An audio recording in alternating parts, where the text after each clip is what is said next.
He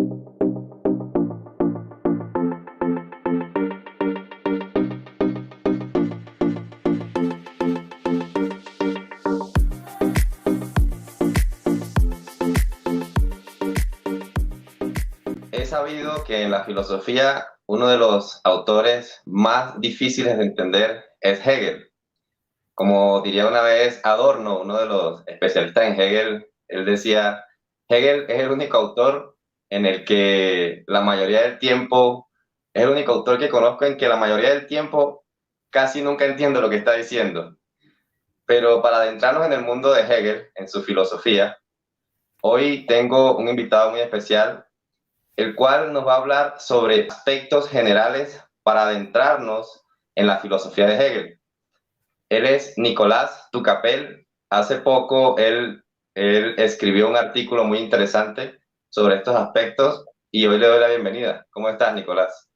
Hola, ¿qué tal, Vladimir? Oye, muchas gracias por la invitación y bueno, veremos qué podemos hacer. Yo no me considero un especialista ni nada por el estilo, soy un estudiante más, pero he tenido la posibilidad o el interés de entrar en el mundo de Hegel, ¿no? Para bien o para mal, y creo que algo podemos conversar y puede salir algo interesante de esto. Así es, así es.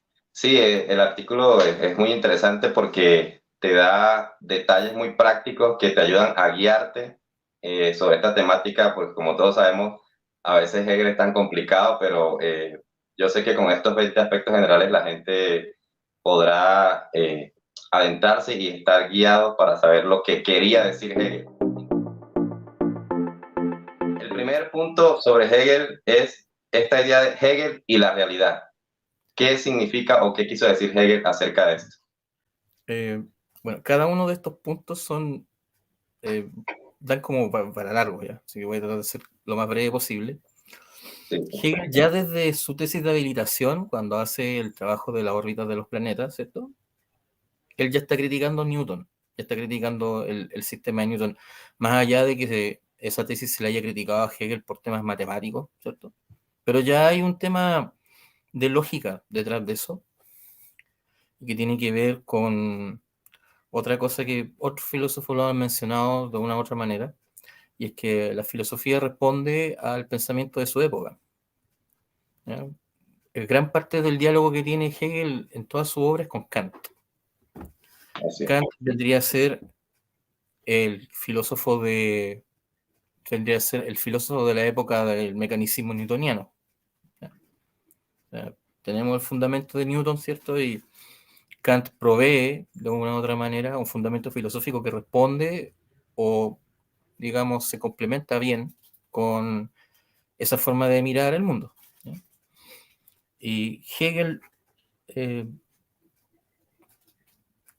Hegel llegó a una lógica, digamos, o una forma de ver la realidad distinta, eh, más que como filosofía de la naturaleza, de lógica, diría yo, ya donde que está linkeado a otro punto que tiene que ver con el tema de la atención, donde para Hegel la realidad está compuesta principalmente de una atención.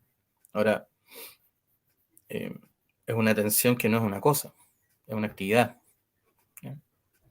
Yo creo que es un muy es un punto central, bueno, central entre comillas, porque con Hegel usar metáforas espaciales es complicado, ¿no? Cuando hablamos como del infinito, no podemos hablar de un centro, porque no hay referencia de lado, ¿cierto? Como extraño decir el centro del universo, por ejemplo, como Así es. raro.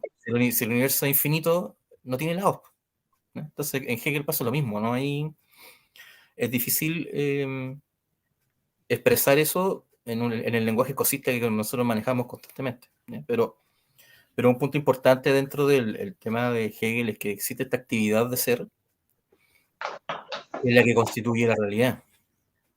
A partir de ahí es donde nace, a partir de las determinidades, nacen las cosas, en el fondo.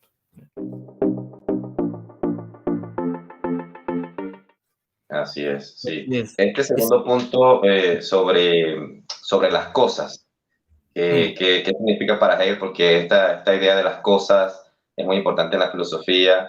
¿Qué opina Hegel sobre las cosas? Ya, mira, lo que yo entiendo, creo, ¿ya? Es que de partida, ya desde San Agustín se puede decir incluso, ¿ya? En la escolástica esto ya existía, que ya el realismo ingenuo de los griegos no daba cuenta para expresar eh, o querer, digamos, conocer la realidad, ¿cierto? No había como una epistemología, ¿ya? La epistemología empezó a nacer con la escolástica. Sí. Y ya Descartes y Bacon fueron los que, digamos, lo postularon y lo cimentaron de una manera mucho más clara.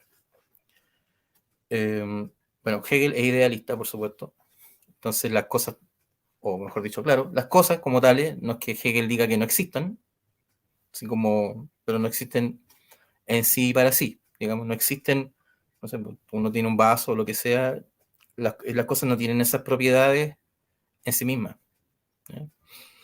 Mm, Hasta Hume, diría yo, ¿cierto?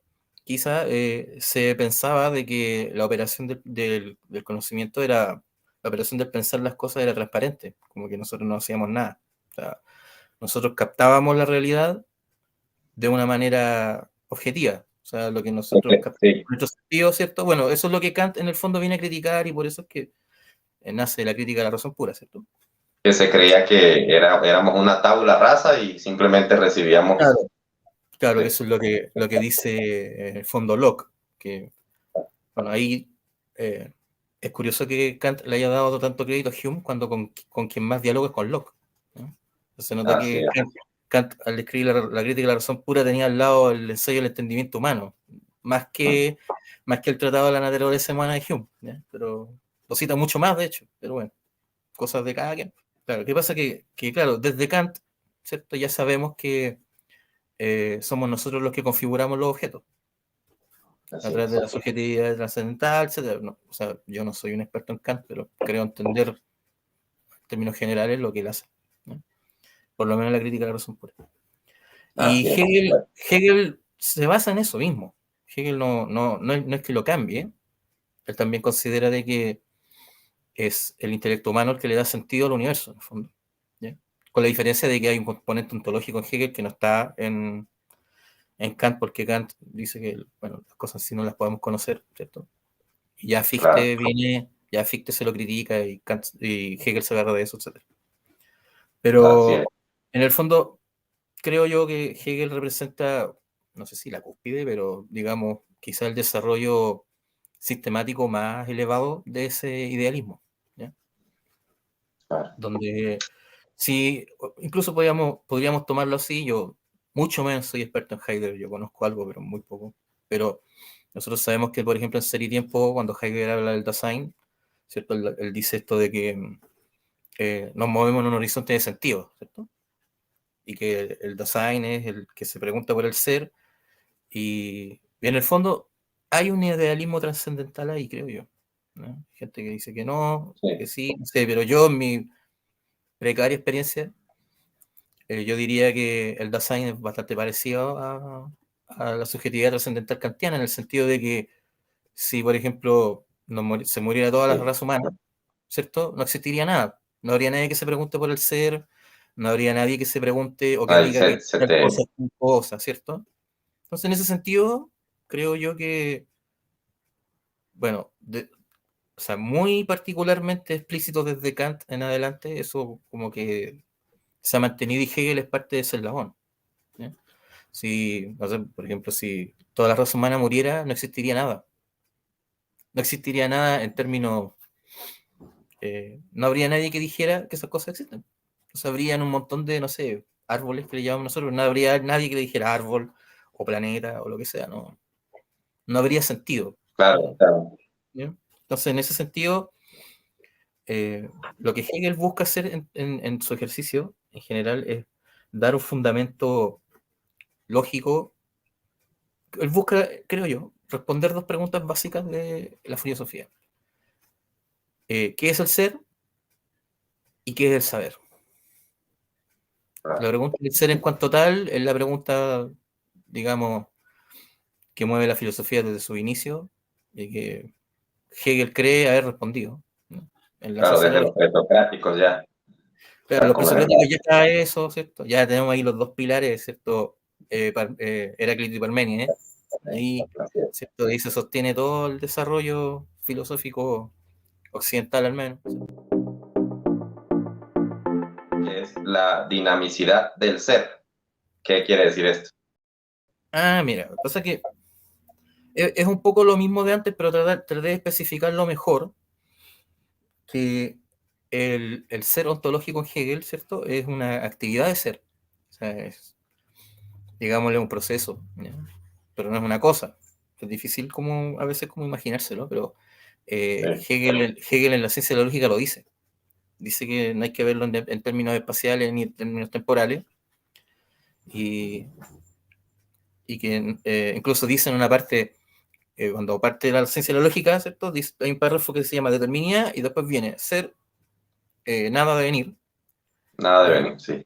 Ser, nada, venir. Y ahí Hegel dice, bueno, ser, puro ser, ¿cierto? Donde dice el indeterminado puro, que es una vacuidad pura, no tiene ninguna determinación, bla, bla, bla, y después dice nada, exactamente lo mismo, ¿cierto?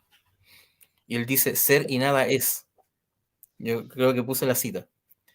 Y dice ser y Sí, nada es, y no dice son, porque ser y nada, en ese nivel de abstracción total, ambos son lo mismo, me confunde, sí.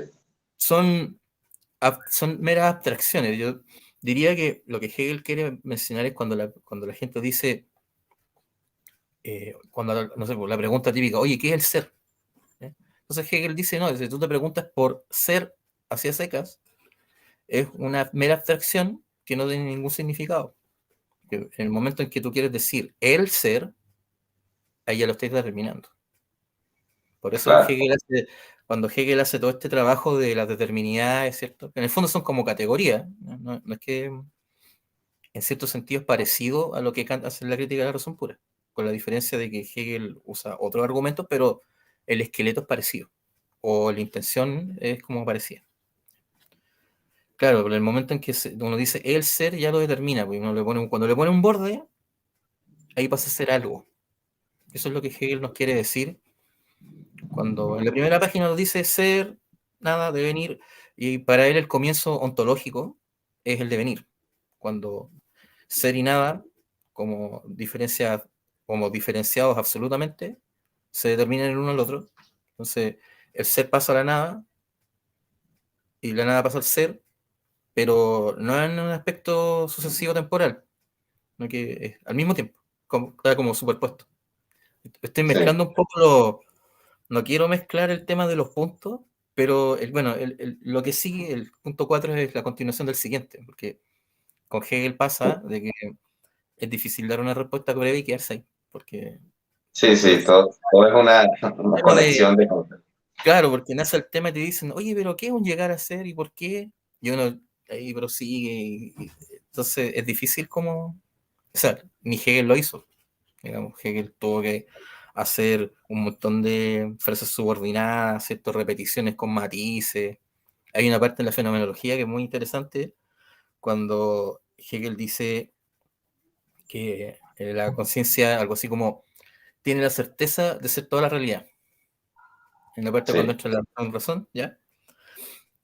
Pero ese párrafo, cuando uno lee, porque hay en la fenomenología pasa harto de que los primeros párrafos son una introducción. Él no le pone el título introducción, ¿cierto? Pero él dice, pero es una introducción, nos dice lo que va a pasar en el capítulo, en el fondo nos da como el spoiler, como para nosotros, y después nos explica el camino de la conciencia, como el lado fenomenológico de esa explicación lógica que nos manda al principio, ¿cierto? sí, Entonces, en esa parte cuando dice, tiene la certeza de ser toda realidad, después un párrafo más abajo, tiene la certeza de ser toda realidad, pero le agrega una cosita. Entonces uno cuando lee esas líneas dice, oye, pero me lo está repitiendo. Y no, pues no lo está repitiendo, lo que está haciendo es, le está agregando un matiz.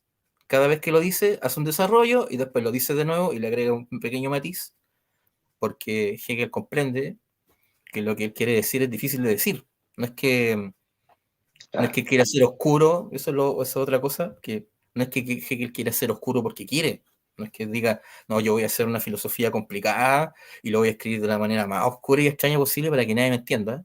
No, no es eso. Porque lo que él está tratando de explicar es difícil. Claro. Es difícil de explicar y él trata de ser lo más pedagógico posible. Y por eso es que está este tema de las repeticiones, o bien el hecho de que él use ciertas palabras en diferentes grados. Hay cosas que eh, una cosa nunca significa una sola cosa en Hegel. Siempre es, pero oye, ¿en qué contexto está? Por ejemplo, no, la certeza de, por ejemplo, certeza, pero ¿qué es la certeza? El momento inmediato de algo. O sea, solo la certeza, ya. Pero significa que va a llegar una verdad. Pero cuando llega una verdad, ¿cierto? Pero esa verdad no es la verdad, sino que solamente, digámoslo, un resultado que a la vez es el momento inmediato de otra cosa. Entonces, Sí, cuando está dicen, llegando y claro, partiendo nuevamente donde llegó. claro, es Ya como tiene- cuando Hegel nos dice al principio, que dice, el lenguaje es lo más verdadero. ¿Ya? Hay una frase por ahí en la introducción, creo que está, o en la sorpresa sensible, pero ahorita dice, el lenguaje es lo más verdadero, pero Hegel lo está diciendo en el comienzo del libro. O sea, no podemos tomar esa frase para decir, oye, Hegel dijo que el lenguaje es lo más verdadero. No, porque lo está diciendo en un contexto de desarrollo, en el desarrollo más pobre, entonces hay que tomarlo en ese contexto. Si lo dijera, por ejemplo, si lo dijera en el ser absoluto, y dijera el lenguaje es lo más verdadero, al final, claro, ahí tendríamos que tomarle todo el peso y decir, bueno, aquí Hegel está haciendo una filosofía del lenguaje, o quiere decirlo, no sé, bla, bla, bla. Entonces, mucho importa también el contexto donde estén ubicadas estas cosas, no es como llegar y citar, eso es lo otro que puede ser, creo, un poco complicado con Hegel, es que llegar y citar una frase sacada de contexto produce serios problemas, como lo que hizo Koyev cuando leyó, cuando leyó la relación señorío-servidumbre, o bueno, ahora con mal llamada dialéctica del amo y el esclavo, ¿cierto? sí, Que el tipo lo que hizo fue verla y trató de ponerla en práctica. Dijo, Hegel aquí está anunciando algo que está ocurriendo en la realidad. No, sí, esto está pasando y aquí, porque bueno, como era marxista, ¿cierto? Koyev, entonces dijo, no, pero esto explica los problemas del capitalismo, explica un montón de cosas, pero en ese punto de la autoconciencia, esa figura de señorío servidumbre es una figura lógica. No hay ningún desarrollo histórico ahí, no hay nada. O sea, podríamos hablar de desarrollo cultural recién con, con el resultado de eso, que es como la conciencia desventurada o infeliz, creo que lo traduce Leiva, ¿cierto? Pero ahí recién es cuando Hegel dice, bueno, vamos a explicar el desarrollo de la conciencia usando la cultura, ni siquiera es una historia de la filosofía en la fenomenología, o sea, cuando empieza a contar este tema de los estoicos, ¿cierto? De los escepticismo, el fervor franciscano y todo lo que sigue, después cuando llega al mundo moderno, Hegel no está haciendo eh, digamos, una historia de la filosofía, lo que está haciendo es una historia de cultura. Él está planteando una lógica de decir, bueno, este ha sido más o menos el desarrollo de la conciencia a través de la cultura humana, y si bien yo no estoy diciendo que esto es así, no te estoy dando ninguna prueba, yo creo que es plausible cuando miras la historia desde este punto de vista. Eso es lo que, claro. como que Hegel, eso es como lo que Hegel quiere hacer, decirles, yo no le estoy dando una prueba científica de lo que estoy diciendo, pero está la historia. Y si ven la historia de la cultura y ven lo que yo digo, pueden estar de acuerdo, por lo menos en parte de lo que estoy diciendo. ¿Cierto? Claro, y muchas veces siempre sé que Hegel se conoce por la dialéctica era muy de esclavo, pero no se sabe que Hegel está haciendo en la fenomenología un proceso de la conciencia de cómo conoce, porque a fin de cuentas la fenomenología al comienzo se llamó ciencia de la experiencia de la conciencia, y eso hay que Exacto. tenerlo en cuenta y la gente saca la frase de contexto, no, eso son luchas de clase y no se está dando cuenta que Hegel está queriendo saber cómo conocemos, qué es la realidad, como tú decías, el ser, el saber, y todo eso está incluido ahí. Claro, o sea, más encima que, por ejemplo, cuando Hegel escribió la fenomenología, él ya tenía la lógica en la cabeza, ya tenía Sí, ese desarrollo clarísimo, porque ocupa categorías, cuando dice determinada, diferencia absoluta, ¿cierto? Y sobre Hegel y las categorías lógico-ontológicas. Ahí claro, hablaron un poquito al respecto. claro, en el fondo es un poco como lo que dije antes de que lo que Hegel busca hacer es en parte lo mismo que hace Kant en la crítica de la razón pura, ¿cierto? Que en el fondo busca dar cuenta de cómo nosotros conocemos, ¿cierto? Pero, bueno, eso es lo que hace la fenomenología. Pero en la lógica, lo que hace Hegel es decir, bueno, Kant en realidad dejó la puerta abierta, pero él no asumió lo que él mismo dice. Cuando, cuando, cuando Kant dice que somos, es la subjetividad la que configura los objetos, ¿cierto? En la fenomenología por ahí dice Hegel, bueno, pero ahí está todo el ser, po. Entonces, ¿cuál era la necesidad de hacer esta separación fenómeno-númeno? No, pues si el ser está todo ahí. ¿Ya? Claro, Entonces, él se entregaba en su fenomenología, se claro, fenomeniza el ser. claro. Y le dice, bueno, y critica a Kant, y le dice, bueno, ¿por qué por qué no tomaste, no lo sumiste seriamente? O sea, a Fichte le critica lo mismo, cuando le habla de la noción yo es igual yo, porque Fichte sí que ve en Kant esta dicotomía y le dice, ¿no? Pues los actos morales, porque lo toma por el lado moral, ¿cierto? Y le dice, bueno, pero por los actos morales es que no podemos, o sea, no es propio de que haya algo que no sabemos qué, pero que influencia en nuestro actuar. No, pues si somos nosotros mismos. Nosotros somos los que efectuamos los actos morales y ahí es donde Fichte hace su idealismo objetivo, llamarlo, o sea, subjetivo, perdón, ¿cierto? Pero también mete ahí una noción como del impulso ajeno, y como que igual Fichte nunca se quiso convencer, tampoco lo asumió del todo, así como decir, bueno, ahí está todo. O sea, está todo el ser, Fichte nunca se convenció, escribió esa doctrina de la ciencia, ¿cierto? Como varias veces, y tampoco se convenció, entonces Hegel les dice, no, pues, tómenselo en serio, o sea, si usted me dice eso, hágalo, es lo que voy a hacer yo. Yo lo que voy a hacer es tomar lo que ustedes hicieron, pero me lo estoy tomando en serio. Y, Así es. y así es como la ciencia de la lógica de Hegel es, es una lógica ontológica porque da cuenta del ser en cuanto tal. ¿Cierto? Hegel nos dice, las cosas son por. O sea, tenemos ser, nada, devenir. El devenir es el comienzo ontológico de todo. Y cuando Así es. Hegel nos dice, incluso en alguna parte nos menciona Heráclito, ¿cierto? Lo hace la fenomenología y la lógica. Cuando nos dice, bueno, cuando tú quieres agarrar el ser, ya se te pasó. El ser ya fue. Sí, Ya no tiene ningún caso pensar en el ser ahora, porque el ser ya está. Por ahí, no sé si se lo dice, en la lógica hay una parte donde hace una nota de Leibniz, bien, más o menos extensa, creo que no está ahí, pero es la idea, ¿no? Cuando Leibniz dice, ¿por qué hay algo? Algo así como, ¿por qué hay cosas en vez de nada? ¿Cierto? Entonces Hegel dice, bueno, pero si el ser ya está. O sea, es una pregunta que no tiene ningún sentido, porque el ser ya es, nosotros estamos aquí, y nosotros estamos hablando del ser, entonces, ¿qué sentido tiene hablar de algo como, ¿por qué no hay nada? Si la hay, y somos nosotros los que hemos hecho que estas cosas sean, que sean lo que nosotros decimos que son, digamos, este computador, el árbol, lo que sea, ya son.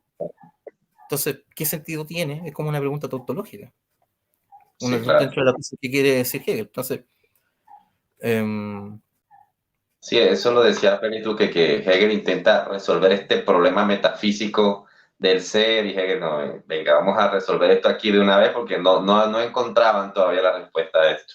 En ese sentido, un punto tan importante sobre el principio de contradicción, claro, que es bastante polémico y, bueno, ¿qué nos quiere decir Hegel acerca de este principio? ya, a ver, o sea, se han hecho tesis de doctorado al respecto, ¿ya? Como para ilustrar la dificultad del problema, como hay gente que ha escrito miles de páginas al respecto, ¿ya?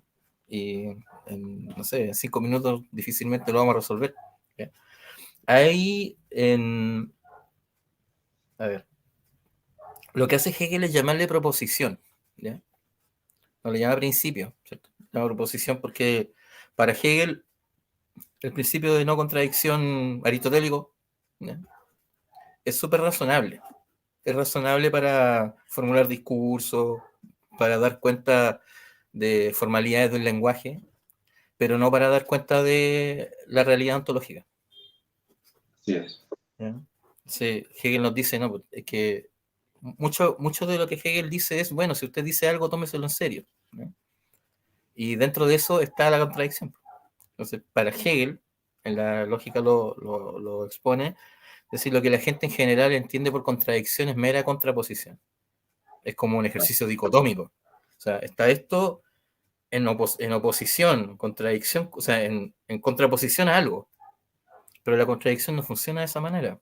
La contradicción es contradictoria consigo. Entonces, Hegel en un momento formula una aberración, o sea, es una aberración para, por ejemplo, la filosofía analítica, ¿ya? O sea, Russell no entendió Hegel por esto, porque Hegel dice, por ejemplo, en una parte, A es igual a A y también es no A. Sí, la Porque cuando, identidad, claro. porque cuando llevamos el ejercicio de A, bueno, ¿y cómo determinamos que es A? Es porque es un no algo. Claro. Si Hegel ahí, bueno, ahí en la edición de Duque, ¿no? Creo que te doy la página, así como, por si alguien tiene el libro. La diferencia, claro. En la página 491, ¿cierto? De la edición de la ciencia lógica de Duque, hay una nota que dice, a ver, observación 3, ¿cierto? Dice, principio de contradicción. Ya, no lo vamos a leer, pero Hegel lo desarrolla ahí bien. Ahí Hegel lo explica. Claro que hay que haber entendido las determinidades previas. O sea, hay que haberse leído el libro entero antes para llegar ahí.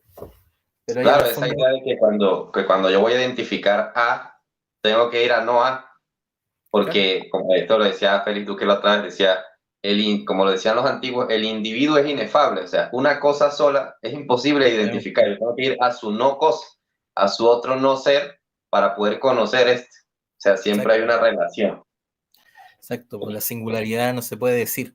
Por Entonces, cierto, exacto, exacto. Por cierto, hablando bueno, aquí en los puntos 7 y 8 ya hablaste del ser, el no ser, el devenir, hablando de la relación. La relación como existencia de los entes. Desarrollanos ahí un poquito eso. ya. Pasa que lo que Hegel nos quiere decir con su lógica es que las cosas, uno tiende a pensar de que las cosas son primero y se relacionan después. Así es. O sea, primero existe algo, está, y después, no sé, por ejemplo, yo existo, ¿ya? Y hay otra persona, y yo me relaciono con esa persona, por ejemplo. Claro. Y yo existo primero antes de relacionarme con eso. Pero Hegel lo que nos quiere decir es otra cosa. Dice, no, po, porque las cosas son todas en referencia a otras. No hay nada Así que es. sea atómico, con lo que conversábamos recién. Entonces, siempre te tenés que referir a otra cosa para poder determinarte. La determinidad funciona, la determinidad, aparte de un borde, establece una relación. Entonces, para Hegel la relacionalidad es anterior a las cosas físicas o los entes como tales. Por eso la tensión, esta tensión que es la negatividad, que Hegel le llama negatividad, ¿cierto? Que es el alma del devenir, ¿no? Sí. Eh, a partir de ahí, de esa relacionalidad, es que las cosas existen. Ahora, eso es lógicamente anterior. Hegel, en el fondo, tampoco es que esté loco y diga, no, lo que pasa es que las cosas se van formando a medida que nace una relacionalidad y se van formando evanescentemente las cosas. No, aquí esto es un postulado lógico, ¿no? Que nos dice, cuando nosotros queremos pensar en el ser, en el fondo lo que estamos haciendo nosotros es una operación del pensamiento. No es que estemos materializando cosas, sino que en la operación del pensar, lo primero que hacemos es relacionar y después definimos. Al nosotros relacionar es que nosotros determinamos. Y Así es. al determinar es donde nosotros le ponemos identidad, diferencia, identificamos diversidad, eh, establecemos cosas por oposición. Entonces, eso es un poco también una cosa que a veces como que se tiende a malentender de Hegel, y no es que Hegel diga, no, lo que pasa es que hay una sustancia que, ¿cómo se llama?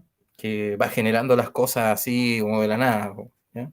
No, sí, esto es un desarrollo lógico, ¿ya? O sea, como Hegel mismo en la lógica dice, el ser ya fue, las cosas ya existen, ¿ya?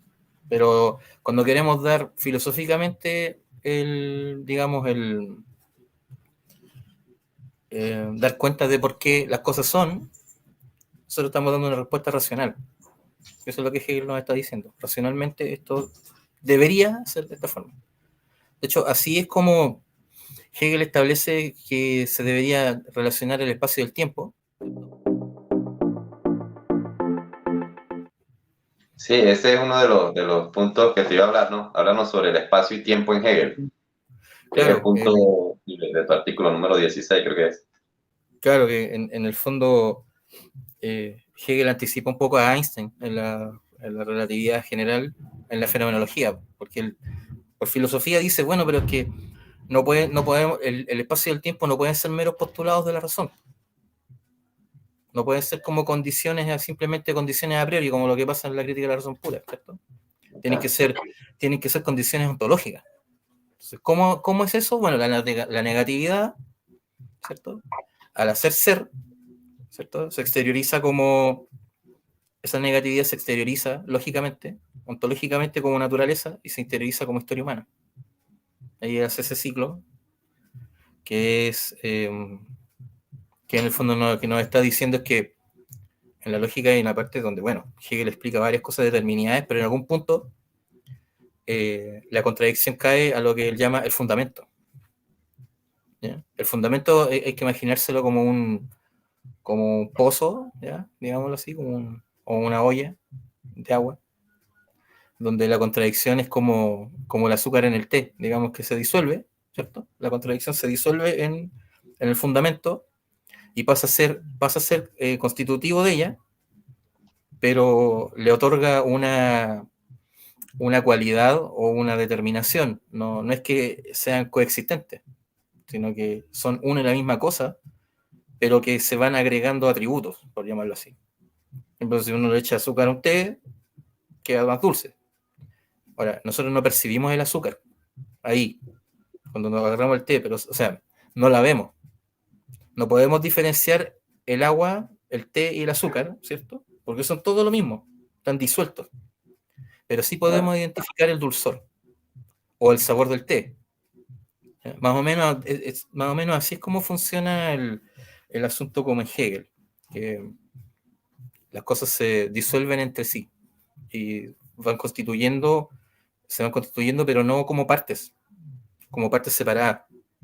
Porque ahí caemos en otro problema que es, por ejemplo, parte de las críticas que Hegel le hace a, a la ciencia newtoniana o al atomismo, que es como, bueno, si usted considera que el mundo está hecho de átomos, ¿ya? Primero tendríamos que decir, bueno, ¿cómo interactúa un átomo con otro? ¿Qué hay Claro, entre medio? ¿Qué es lo que hay entre medio de ellos? No me puede decir claro que hay otro átomo. Que Leibniz tiene que acudir, no, Dios estableció las mónadas Claro, y ya. Entonces dice, oye, pero claro, ¿cómo vas a poner eso así como así? Tienes que explicarme cómo funciona. claro. O sea, oye, dime que cómo está. No, bueno, es como Descartes. No, pero Dios nos da la garantía, ¿no? No es, Claro, no es es suficiente. no explicar nada, claro. Entonces, Así es. por ejemplo, en la física actual, no sé, en la ciencia actual, uno ve que hacen estos colisiones de hadrones y parten átomos, ¿cierto? Parten partículas. Hegel diría, bueno, lo que están haciendo es súper inútil porque van a llegar a una partícula, la van a partir y se van a encontrar con otra cosa. O sea, se van a encontrar con más partículas. Y, eh, cuando se descubrió el átomo, ¿ya? Y se generaron y tenían estos elementos químicos, ¿cierto? Uno podría decir, bueno, pero eh, ¿por qué hay, no sé, pues 90 y tantos elementos químicos? ¿Por qué no hay uno solo? Que sea uno constitutivo de toda la realidad, ¿por qué no hay uno? ¿Por qué hay más? Entonces ahí alguien dijo, bueno, porque tienen que estar compuestos de otra cosa. Están compuestos de diferentes elementos más chicos que los elementos. Ya, bueno, y salió este tema de los átomos. No, mira, el átomo ahora son electrones, neutrones, ya no, y ahora qué, no, y dentro de esto que hay quarks.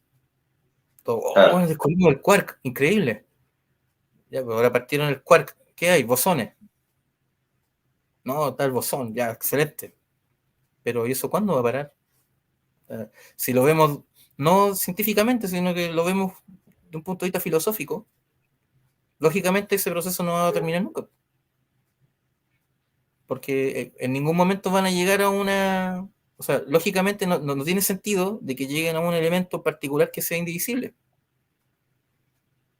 Porque Claro, cuando lleguen a él, va a caer el problema de decir, bueno, pero este elemento indivisible y hay otro elemento indivisible. O sea, van a llegar a algo como homogéneo, y decir, bueno, pero ¿cómo interactúan? ¿Qué hay entre medio? Entonces, el problema que tenía el átomo al principio, al partir, lo único que están haciendo es dilatar el problema nomás. En términos, claro, digamos, lógicos, filosóficos, no están resolviendo nada, en el fondo. claro, porque la cuestión del vacío siempre, a ver, ¿qué hay entre ellos? Sí, claro. Que por cierto, hay en uno de los puntos que tú colocaste, hablaste sobre que no hay vacío absoluto. Es que, claro, pasa que ahí está el problema de la gente se imagina el vacío como, o la nada, como un vacío de cosas, así como, digamos, la gente piensa en el vacío y se imagina un hoyo negro, ¿cierto? Por Claro, ejemplo, hay hartas cosas como alrededor y entre medio hay un hoyo negro, así como nada. sí, Pero eso no es nada, eso es algo, porque está determinado. Nosotros al representarlo, ya es algo. claro, La nada no es representable. Y por eso así, Hegel en la ciencia de la lógica, la primera página nos dice ser, nada, venir, como para dejar claro, oye, si piensan en nada, piensan en nada en serio. Porque en el momento en que piensan la nada como algo, ya lo es está algo, determinando. Y ya le estáis dando un estatuto ontológico, ya estáis diciendo que es. claro, Entonces la nada es. Entonces ahí es donde va y le da ahí una cachetada a Parmenio y le dice, no, pues, mijo, si no, usted no puede decir que el ser es y el no ser no es. Si, claro, si tú ya está cuando hablando pensás de en no no ser, ser, ya estás pensando en el no ser, ya es.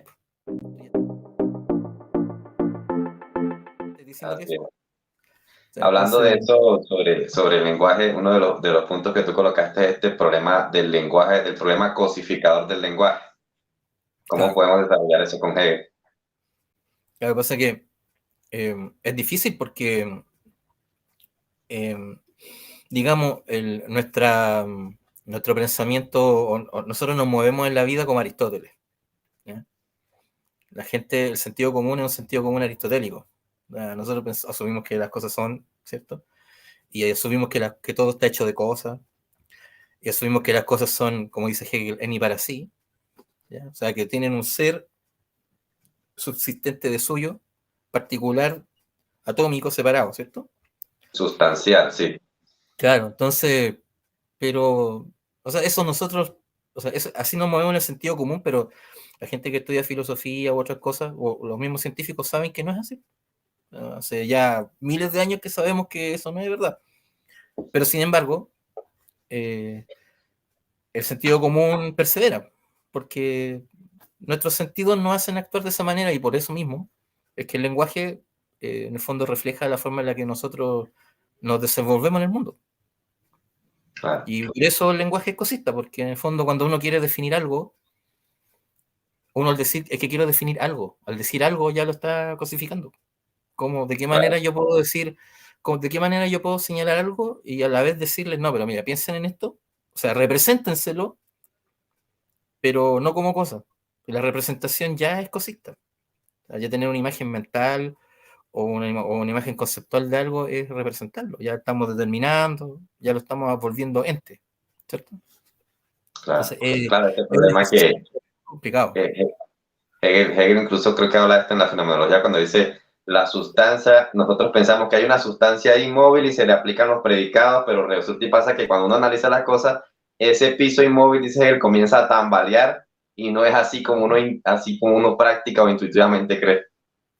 Claro, en el fondo, uno cuando quiere, incluso en la misma ciencia, cuando quieren ver el comportamiento de los electrones o cosas así, los tipos dicen, bueno, en realidad no los vemos, pero sabemos que se mueven, porque vemos efectos. Es como el tema de la materia oscura, ¿ya? Que dicen, bueno, Claro, el universo está compuesto de un 87% de materia oscura que no sabemos qué es y no lo podemos ver, pero está ahí y porque, pero está ahí. Y nosotros sabemos que está ahí porque sabemos que está ahí o pensamos que está ahí porque hay un efecto gravitatorio de alguna manera que determina lo que es o el Claro, universo que conocemos. Pero por eso Hegel, yo creo, dentro de todas esas cosas, y bueno, Hegel era un tipo eh, bastante erudito. O sea, yo creo que, bueno, Leibniz habrá sido el último espíritu realmente enciclopédico que sabía todo lo que sabía a su tiempo, más o menos. Leibniz tiene que ser el último que realmente sabía todo, así que él es como el último todas genio las, universal. claro, el último que sabía toda la ciencia de su tiempo y todo, bla. Pero Hegel estaba Claro. cerca. Hegel Sí, estaba sí, muy al tanto de. Bueno, hay hartos, ¿cómo se llama? Aparte que tenía esta cosa de ser parte del club de los amigos de la química, por ejemplo, ¿cierto? Donde iba y conversaba con unos viejos ahí de química y otras cosas, estaba súper enterado. Tratado que llegara de cualquier científica, él lo leía, estaba muy pendiente. Yo creo que de ahí también es que nació su inquietud de decir, bueno, pero esto no basta. Se topó con todas estas objeciones y es por eso que Hegel finalmente formula la ciencia de la lógica como para poder dar cuenta de la realidad, al menos desde un punto de vista netamente metafísico. Porque así es. tampoco pretende que sea ciencia empírica. Po. Y mismo Hegel dice, no, si para todas esas cosas como particulares están esas disciplinas. Está bien que existan, que hagan su pega, está bien, pero la filosofía no está para eso. Claro, La así es. filosofía es diferente.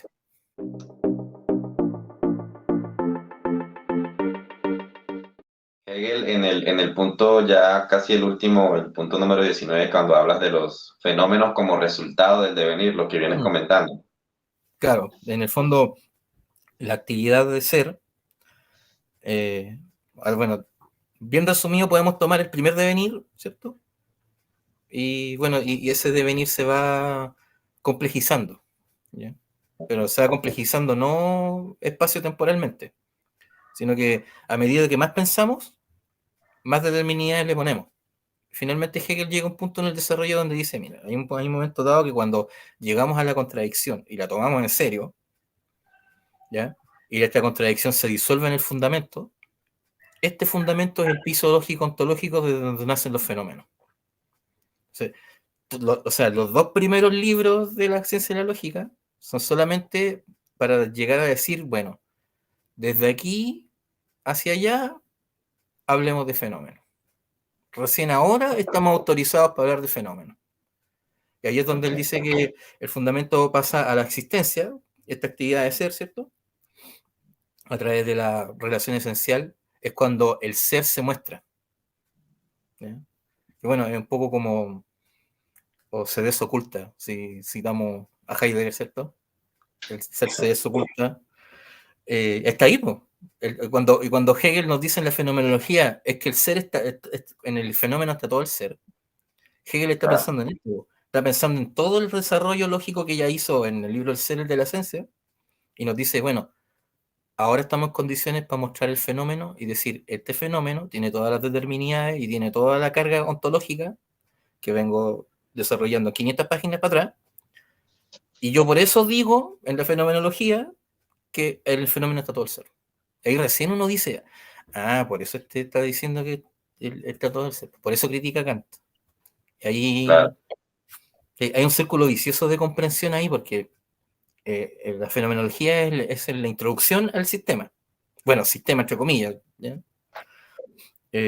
Pero a su vez, para entender la fenomenología bien, hay que entender la lógica. Sobre todo en la sección, sobre todo la sección conciencia, que es la base lógica con la cual Hegel se apoya para poder hacer el desarrollo fenomenológico desde la autoconciencia en adelante. ¿Cierto? Ahí John Stewart y Carlos Pérez Soto afirman en diferentes textos que la sección conciencia, y especialmente fuerza y entendimiento, son la, los presupuestos lógicos que pone Hegel para poder desarrollar esto. Entonces, ahí hay otro palo para pegarle a Koyev, porque Koyev no leyó eso o se la saltó completamente y se fue derechito a la dialéctica del amo y el esclavo. Y en ningún momento de sus lecciones, en ninguno, él, él menciona las categorías de fuerza, de tensión o o no menciona la coseidad en el sentido en que Hegel lo menciona en fuerza de entendimiento, no se hace cargo de nada del desarrollo lógico, porque en su visión marxista él quería, no, yo quiero lo concreto, pero la fenomenología no es lo concreto. Si quería lo concreto tenía que ir a la filosofía del derecho, que ahí es donde Hegel aterriza lo que más puede el concepto. Así. Sí, y hablando de la filosofía del derecho, ya para terminar, el último punto que tú pones en tu artículo sobre el conflicto como algo fundamental para la existencia y cómo esto tiene consecuencias para la sociedad que Yeah. siempre en el conflicto tenemos que aprender a convivir, ¿no? Claro, cosa que la negatividad, bueno, como hablamos de la contradicción, ¿cierto? La contradicción podemos nosotros verla como violencia. Es una violencia ontológica contra sí, porque el contradecirse uno mismo es violentarse. O sea, y en términos lógicos también es lo mismo, porque eh, el ser se niega, o sea, la negatividad niega el ser, ¿cierto? Y el ser trata de perseverar. Entonces, Hegel da cuenta ahí de la subsistencia de lo finito a través de el hecho de cómo hay una lucha, ¿cierto? En la fenomenología lo explica también de una manera parecida, que hay una lucha a muerte, dice ahí Hegel, pero es un desarrollo lógico donde él nos quiere decir de que la nadificación, claro, la nadificación de la actividad de la negatividad de negar el ser y el ser luchan por perseverar. Entonces, todo lo que nosotros conocemos como fenómeno, en el fondo, es la resistencia del ser a ser negado. Así es como Hegel da cuenta de la... Eso es lo que Hegel nos dice, lo que son los fenómenos. Por eso es que podría Hegel decir, bueno, las cosas subsisten hasta cierto punto, porque hay cosas, podríamos decir, que tienen, de una u otra manera, se resisten más a la edificación que otras, entre ellas nosotros mismos, ¿cierto? Entonces, cuando lo vemos de ese punto, podemos, o sea, la violencia es parte de la índole del ser. El ser es contradictorio y Sí. esa contradicción es la que Hegel yo creo que recurre a este tema de la contradicción por lo del primer punto, porque busca dar cuenta de la complejidad de la realidad. O sea, ¿cómo nosotros damos cuenta de que existan, por ejemplo, un espíritu de comunidad, ¿cierto? Pero a la vez existan múltiples, ¿cierto? Hay una diversidad de seres subsistentes que tienen sus propios intereses y que esos intereses son contradictorios. Entonces, ¿cómo nosotros podemos dar cuenta de eso? Entonces Hegel dice, no, porque nosotros somos contradictorios ontológicamente. Y Claro. somos, Y eso se y, esa, refleja en la sociedad. y es por eso que estamos condenados a que exista, a que la violencia sea parte de nuestra, o sea, la, esta actividad de ser es una relación. O sea, Hegel nos dice, las relaciones son violentas. Hay una violencia ontológica en la relacionalidad. Entonces, el conflicto de, por ejemplo, sociales no se va a negar nunca. Porque nosotros llevamos la contradicción y llevamos la violencia en la índole del ser. Y entonces lo que Hegel postula es, dice, bueno, lo que podemos hacer es, como no podemos erradicar esa violencia porque esa violencia nos constituye, lo que podemos hacer es mediar. Entonces lo que podemos hacer es un Estado de Derecho que esté basado en la piedad cristiana, pero no en términos religiosos, sino como bien secularizado, pero decir, bueno, tomar los principios de la piedad cristiana y aplicarlos en un Estado de Derecho que busque negociar y aplacar todo lo posible esas contradicciones para poder hacer de que la sociedad sea llevadera. Es decir, bueno, nunca van a dejar de haber conflictos, pero que sean los menores, o bien que el Estado de Derecho y el espíritu de comunidad ofrezcan herramientas para poder, en el fondo, llevarnos bien. ¿Sí? Como eso. Y, y es curioso porque en este mundo como muy de individualismo, muy liberal, ¿cierto? La gente tiende a verse, o quizás en parte sea herencia del existencialismo, no sé. Que la gente tienda a pensar en uno primero y no piensan en la comunidad, ¿cierto? Hasta que ocurre un hecho donde la gente dice, oye, pero es que no, porque, no sé, por ejemplo, tenemos que alzarnos y todos reclamar contra tal cosa. Ya, Claro, pero ¿por qué ahora recurres al sentimiento de comunidad y por qué no lo haces siempre? O sea, ¿por qué tienes claro, que esperar a que ocurra algo, a que el nivel de violencia, digamos, histórica, llegue a un punto donde la gente se vea forzada a reconocerse como pares, y no solo como pares, como dice Hegel, reconocer en el otro a sí mismo? claro, como ¿Entiendes? decía Felipe, tú que no somos individuos, somos dividuos. Exacto, claro. Entonces, ¿qué pasa? Que con Marx, eh, pasa que Marx desconfía del Estado de Derecho, tiene sus razones, ya, no lo podemos culpar porque Hegel y Marx, a pesar de que, a ver, eh, o sea, no es que haya una diferencia tan grande en las fechas de nacimiento de cada uno, ¿cierto? No hay una distancia enorme, pero los contextos históricos son muy distintos porque Hegel cuando estaba estudiando ahí en Tubinga, ¿cierto? Con Hölderlin y con Schelling, plantaron el arbolito de la libertad, ¿cierto? Y estaban súper contentos con el tema de la Revolución Francesa. Pero cuando llegó el terror jacobino, Hegel dijo, bueno, aquí hay un problema serio. O sea, ahí es cuando Hegel dice, no, pues la libertad absoluta, ¿a dónde nos lleva? Al terror. Entonces, lo que tenemos que hacer nosotros es mediar. No podemos decir no podemos decir, bueno, la libertad es lo que la gente, lo que hace cada quien. La filosofía del derecho también, al principio, en los primeros parágrafos, dice que la libertad no puede comprenderse racionalmente como, bueno, cada quien hace lo que quiere.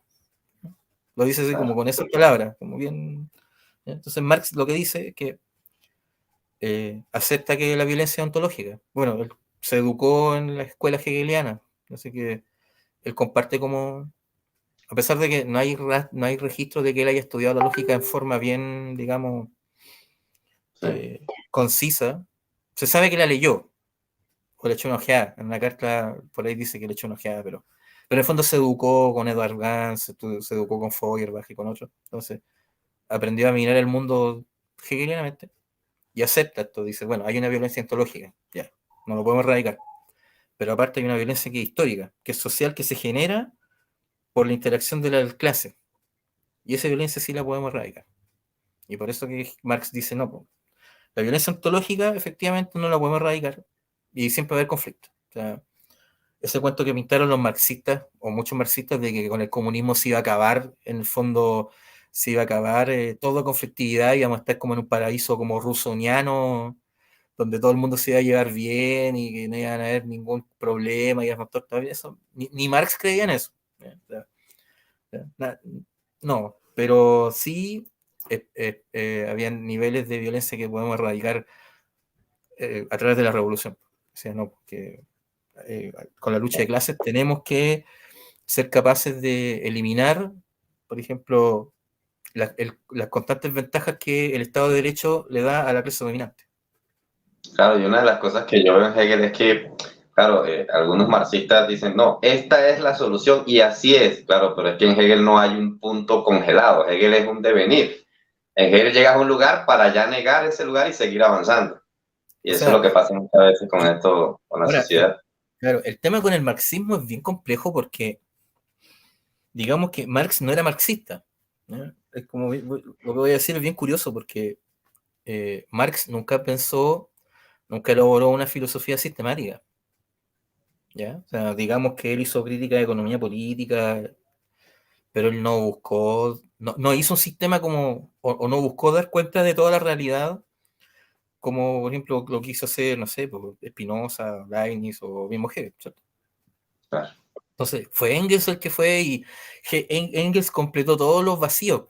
Hizo una filosofía de la naturaleza marxista y así, pues, se puso a hacer, no sé, pues, en la Unión Soviética llegaron a pensar en como, por ejemplo, no sé, gramática marxista, matemática marxista, como si el Marx o el pensamiento de Marx pudiera dar cuenta de, como si fuera un método que se puede aplicar en toda la realidad de una claro. manera eficiente. Pues, ni Marx pensaba eso. Claro, O sea, claro. Bueno, el tema con el marxismo es complicado porque los sí, marxistas tienen un problema mesiánico, diría yo, bien grave, y es que en el fondo la palabra de Marx es como la palabra de Cristo. O sea, sí, no hay sí, claro. espacio para la duda. No hay espacio para la duda, así como, es que no se puede haber equivocado Marx. Bueno, ¿y por qué no? O sea, si tenemos 2000 y tantos años de desarrollo filosófico, ¿cierto? Y no vamos a decir de que, no sé, pues Aristóteles, San Agustín, o Don Scoto, o Santo Tomás, Descartes, Locke, Hume, que todos ellos hayan estado equivocados. De hecho, el mismo Hegel diría, no sé, esta gente no está equivocada, lo que pasa es que están en la razón, no están bien, pero, pero como que algo falta. Claro, Como que, cuando Hegel habla en el comienzo de la fenomenología de esta parte de la flor, que un sistema filosófico solo se mira de un lado, pero no está mirando la otra parte. claro, Pasa mucho en estos, que solo miran un lado de la cuestión y no miran la contradicción. Entonces, bueno, claro. Nicolás, realmente, bueno, gracias por tu tiempo, por estar aquí. Y bueno, te dejo ahí para que te despidas ahí con unas últimas palabras. Ya, mira, chuta. O sea, primero reiterar los agradecimientos porque yo soy un mero estudiante y creo que una de las cosas que tenemos que hacer como estudiantes es fomentar de alguna manera que la gente conozca más, ¿cierto? Y todo tipo de desarrollos que generen estas conversaciones son positivos. Hay que generar, ya que el establishment no genera el pensamiento crítico, o sea, las cátedras de filosofía, de historia, cada vez están más, tienen menos horas, ¿cierto? Han sido más relegadas a lo que eran los claustros franciscanos antiguos, ¿cierto? Cuando la gente estaba ahí y se ponían a hacer filosofía súper apartado de las urbes, ¿cierto? En el fondo, la academia se está volviendo eso mismo. Onda, hay, se hacen congresos, se sacan libros, pero entre ellos se citan, entre ellos conversan, pero lo que necesitamos es llevar estas ideas a la gente común, ¿cierto? Digamos, a Claro, la masa, para que la gente también piense por sí misma. Piense claro, y a partir de eso puedan nacer gente que de repente se le pueden ocurrir cosas súper interesantes. O así, solamente para poder llevar una vida más satisfactoria de saber en el fondo dónde estamos y para dónde así vamos. es, así es. Bueno, Nicolás, bueno, muchas gracias por todo. Y bueno, No, nos muchas estamos gracias a viendo. ti. Cuídate, chao, Dale. chao.